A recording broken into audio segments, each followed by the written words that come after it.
प्रश्न 15। दो त्रिभुजों के कुछ भागों की निम्न माप दी गई है। ए सर्वांग समता प्रतिबंध का उपयोग करके जांचिए कि क्या ये दो त्रिभुज सर्वांगसम है या नहीं। सर्वांग समता की स्थिति में उत्तर को सांकेतिक रूप में भी लिखिए। तो प्रश्न 15 का पहला भी हल करेंगे, जो कि है त्रिभुज DEF। तो पहले हम एक त्रिभुज बना लेते हैं DEF।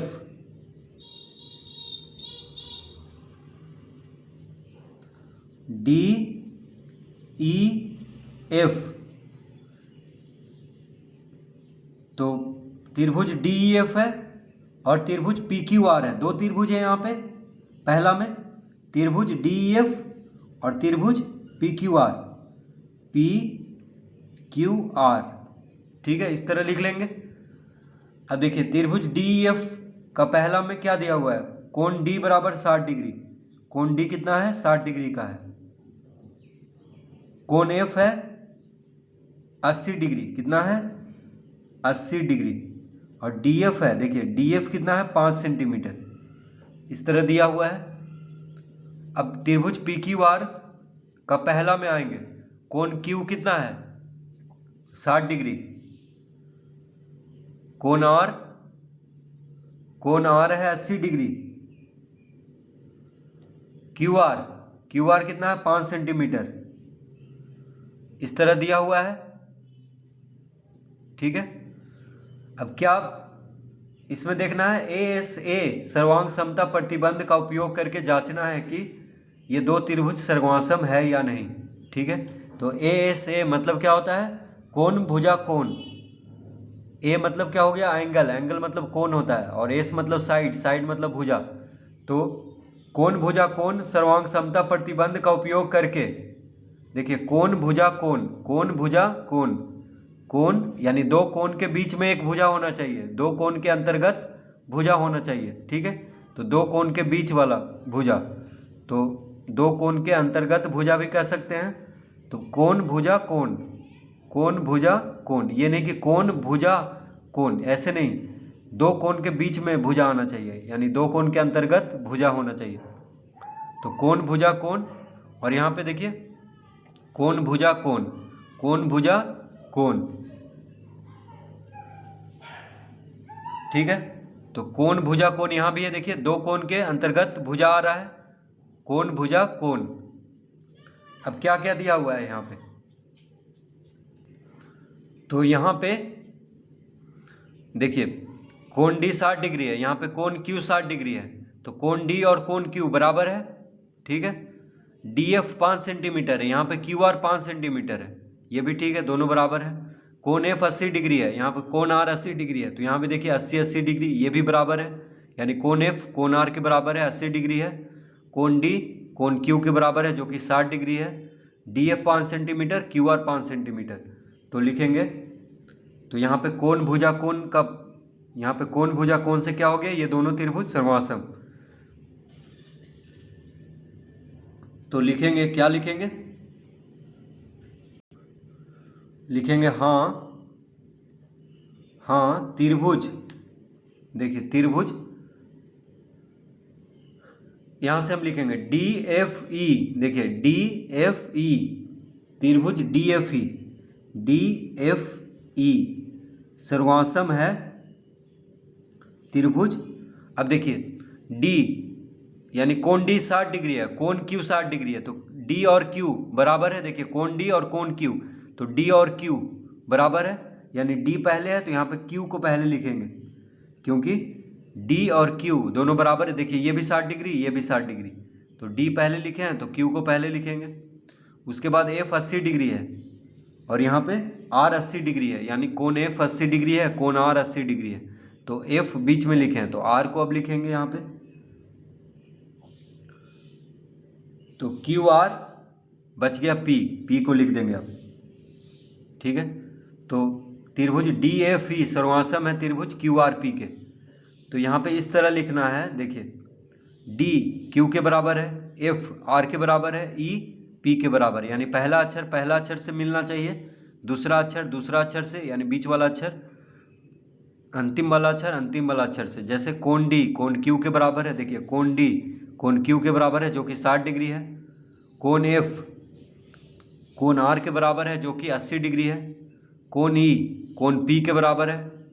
ठीक है, जब ये दोनों कोण बराबर है तो ये भी बराबर ही होगा, क्योंकि त्रिभुज में तीनों कोणों का योग 180 डिग्री का होता है। तो दो कोण बराबर हो गया तो तीसरा कोण भी बराबर ही होगा।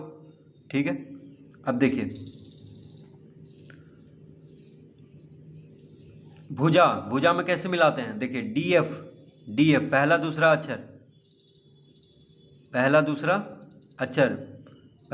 अक्षर, यहाँ भी पहला दूसरा अक्षर लेंगे तो डी एफ क्यू आर, यानी डी एफ 5 सेंटीमीटर है तो क्यू आर भी 5 सेंटीमीटर है। ठीक है, दूसरा तीसरा अक्षर एफ ई आर पी, देखिए एफ ई किसके बराबर होगा, तो आर पी के बराबर होगा।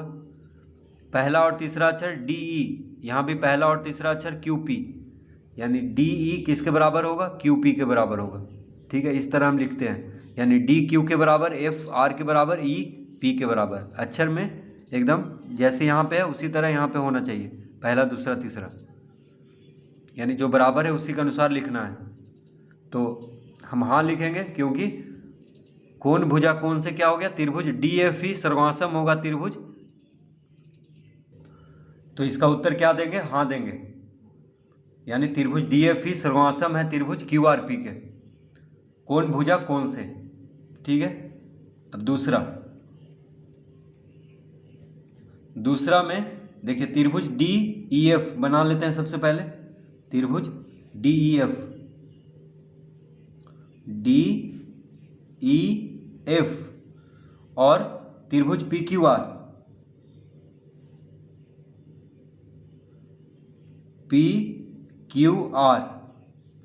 ठीक है। दूसरा देखिए प्रश्न 15 का दूसरा, तो त्रिभुज डी ई एफ में क्या दिया है, कोण डी 60 डिग्री, कोण डी कितना दिया है 60 डिग्री। कोण एफ दिया है 80 डिग्री, और डी एफ दिया है 6 सेंटीमीटर। डी एफ कितना दिया है 6 सेंटीमीटर। ठीक है, इस तरह से तो त्रिभुज डी ई एफ में क्या क्या दिया है, कोण डी 60 डिग्री, कोण एफ 80 डिग्री और डी एफ 6 सेंटीमीटर। और त्रिभुज पी क्यू आर में कोण क्यू 60 डिग्री, कोण आर 80 डिग्री,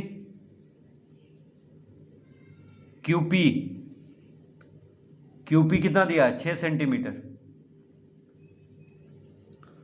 इस तरह से दिया है, देखिए तो त्रिभुज पी क्यू आर में क्या क्या दिया है, कोण क्यू 60 डिग्री। दूसरा में हम दूसरा हल कर रहे हैं, तो दूसरा में देखना है आपको, जो दूसरा प्रश्न है 15 का दूसरा, कोण ये त्रिभुज पी क्यू आर का दूसरा में क्या क्या दिया है, कोण क्यू 60 डिग्री, कोण आर 80 डिग्री और क्यू पी 6 सेंटीमीटर। ठीक है, इस तरह से दिया है। अब देखिए यहाँ पे दो कोण के बीच में तो भुजा है, लेकिन यहाँ पे दो कोण के बीच वाला भुजा नहीं है, यानी दो कोण के अंतर्गत वाला भुजा नहीं है, ये अलग भुजा है। ठीक है, तो कोण डी 60 डिग्री है, कोण क्यू 60 डिग्री, ये तो ठीक है। कोण एफ 80 डिग्री है, कोण आर 80 डिग्री है, ये भी ठीक है। और यहाँ पे डी एफ 6 सेंटीमीटर, लेकिन यहाँ पे पी क्यू 6 सेंटीमीटर है। तो कोण भुजा कोण प्रतिबंध का सर्वांग समता प्रतिबंध का उपयोग करना है, यानी ASA, यानी कोण भुजा कोण। ASA मतलब कोण भुजा कोण।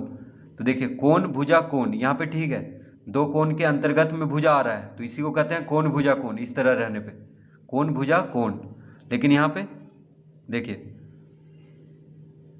यहाँ पे कोण भुजा अलग हो जा रहा है, भुजा इसके अंतर्गत में नहीं आया। देखिए भुजा कोण इस तरह पढ़ सकते हैं इसको, भुजा कोण, तो ये नहीं होगा, क्योंकि भुजा कोण भुजा रहता, अगर 6 सेंटीमीटर ये वाला रहता, क्यू आर रहता, तब ये दोनों सर्वांगसम होता। लेकिन यहाँ पे भुजा क्या अलग दे दिया है, इन दोनों कोण के अंतर्गत वाला भुजा नहीं है। ठीक है, तो भुजा ये कोण भुजा कोण नहीं लग रहा है इसमें। देखिए भुजा कोण भुजा, ये माफ़ कीजिए, कोण भुजा कोण नहीं लग रहा है, कोण भुजा कोण भुजा। देखिए यहाँ पे दो कोण के अंतर्गत में भुजा नहीं आ रहा है, यानी कोण भुजा कोण नहीं लग रहा है यहाँ पे, तो इसीलिए ये सर्वांगसम नहीं है। तो इसका उत्तर सीधा सा हम लिख देंगे नहीं। बस जांचना था, ASA सर्वांग समता प्रतिबंध का उपयोग करके जांचना था कि दो त्रिभुज सर्वांसम है या नहीं। तो बस नहीं लिख देंगे क्योंकि ये सर्वांसम नहीं है, क्योंकि कोण भुजा कोण का प्रयोग इसमें उपयोग नहीं हो रहा है, ठीक है, क्योंकि दो कोण के अंतर्गत में भुजा नहीं है, दिया हुआ है, अलग दिया है भुजा, ठीक है। इसमें तो दिया हुआ है लेकिन इसका नहीं दिया है, इसीलिए ये दोनों त्रिभुज क्या है, सर्वांसम नहीं है। अब देखिए तीसरा हल करेंगे। तो तीसरा देखिए प्रश्न 15 का तीसरा, त्रिभुज DEF बना लेते हैं हम। त्रिभुज DEF, त्रिभुज DEF और त्रिभुज PQR, PQR। तो त्रिभुज DEF और त्रिभुज PQR। तो त्रिभुज DEF में कोण E 80 डिग्री, कोण F 30 डिग्री, EF 5 सेंटीमीटर, ठीक है। तीसरा प्रश्न 15 का तीसरा हम बना रहे हैं अभी। तो कोण E कितना दिया है, त्रिभुज DEF का तीसरा, कोण E 80 डिग्री, कोण F 30 डिग्री, EF 5 सेंटीमीटर। अब PQR में देखिए, त्रिभुज PQR का तीसरा में कोण P 80 डिग्री, PQ कितना दिया है 5 सेंटीमीटर, कोण R 30 डिग्री। तो यहाँ पे भी देखिए कोण भुजा कोण, यहाँ पे तो आ रहा है, देखिए कोण भुजा कोण, कोण E कोण P बराबर है, देखिए 80 डिग्री, ठीक है। कोण F 30 डिग्री, कोण R 30 डिग्री, EF 5 सेंटीमीटर, लेकिन यहाँ PQ 5 सेंटीमीटर। तो यहाँ पे देखिए कोण भुजा कोण तो लग रहा है, लेकिन इस त्रिभुज में देखिए दो कोण के अंतर्गत में भुजा नहीं दिया है, अलग दे दिया है, ठीक है। तो इसमें कोण भुजा कोण नहीं लग रहा है, इसका मतलब है ये दोनों त्रिभुज सर्वांसम नहीं है, क्योंकि कोण भुजा कोण इस तरह से रहना चाहिए। देखिए कोण भुजा कोण यानी दो कोण के अंतर्गत वाला भुजा, देखिए कोण भुजा कोण, कोण भुजा कोण इस तरह से रहना चाहिए, ठीक है। कोण भुजा कोण,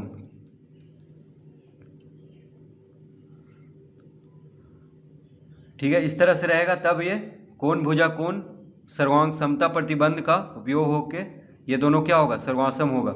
लेकिन जब इस तरह रहे, देखिए इसमें भी अलग दे दिया है, कोण दो कोण के अंतर्गत में नहीं दिया है ये भुजा को, तो इसीलिए ये दोनों सर्वांसम नहीं है। उसी तरह तीसरा में भी वही किया है, देखिए कोण भुजा कोण नहीं हो रहा है इसमें, क्योंकि अलग भुजा दे दिया है, ठीक है, इन दोनों कोण के अंतर्गत में नहीं दिया है इस तरह से।